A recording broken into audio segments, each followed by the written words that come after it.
Hello.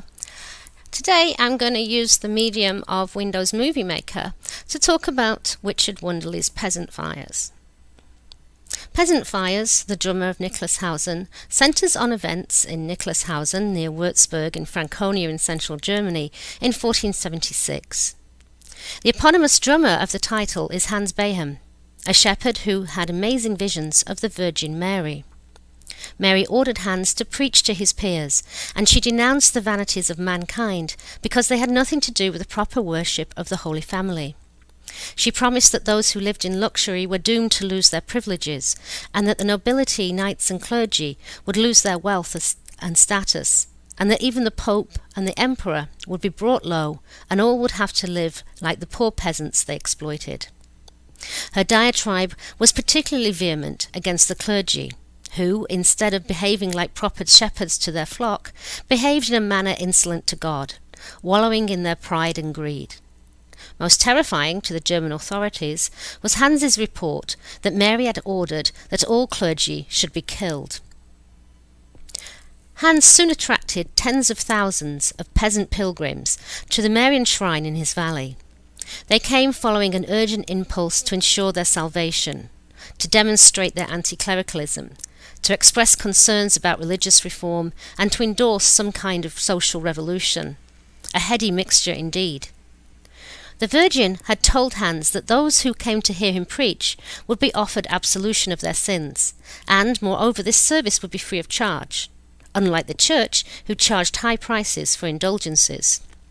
As Wunderli comments, salvation could be calculated as well as the price of chickens, beans and bread, and a pilgrimage to Niklashausen was a bargain.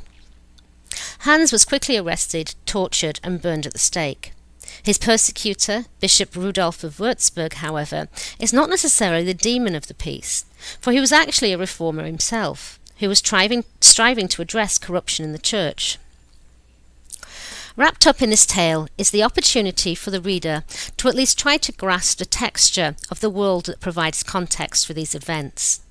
The condition of the peasants and economic and population trends, the religious ordering of time, the cult of saints and in particular the cult of the Virgin Mary, holy shrines and pilgrimages to them and the indulgences that could thus be gained or the miracles that could be performed there.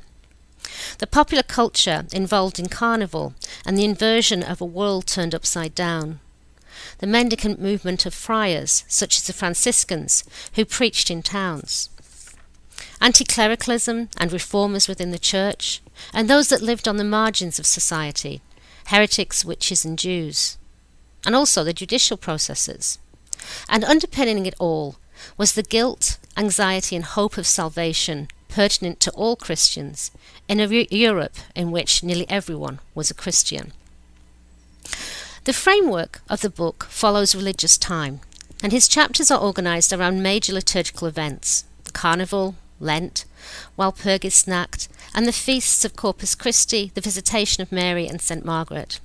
This has the effect of imbuing the whole with this sense of enchanted time, and the way that Hans and his cohort lived in a spiritual reality beyond everyday reality. Peasants did not experience the world as a season by season of continuous reality of drudgery, but as an alternation between dreary everyday existence and periods of enchanted time removed from their everyday reality. As Wunderli states, they measured the year in pulsations of timeless states. Time between pulses existed as a mere interlude, as either memory of the last sacred time or an anticipation of the next. In the last chapter, Wunderli revisits this theme of sacred time and compares Hans's time with our own, and comments that, like Hans, we may actually experience life as a sort of illusion, because we are not completely able to understand the forces pushing and pulling our everyday existence, and nor are we able to fully appreciate the causes and consequences of the history in which we are participating, or how it will be explained in the future. I used to use this book with my undergraduate students at Boston College, and found this last chapter very useful for helping students to overcome their own conceit at being well-informed and intellectual, compared to the ignorant and superstitious folk of the past. One thing that particularly bothered my undergraduate students, especially if they were of the type that only ever reads the first couple of chapters or first couple of pages of a book, was Wunderli's use of historical fiction at certain key moments.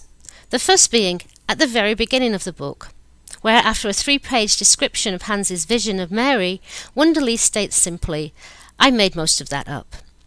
He does it again later in the book when he reports Hans's speech, which so riles up the crowd of peasants that they besiege Würzburg. Of course, I would never allow my students to get away with just concluding that he makes things up, so he's not worth bothering about, and instead turn this into a teaching moment about veracity, checking sources, and citation. But not just that.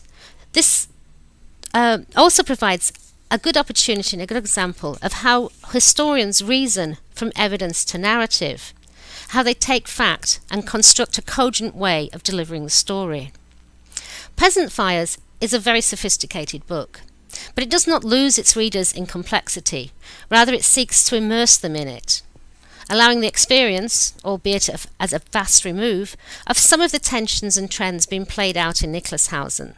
It tries to reconstruct for the reader both the physical and mental world of Hans and his followers, while at the same time allowing the thoughtful student to begin to comprehend that all mental worlds are constructed, even our own.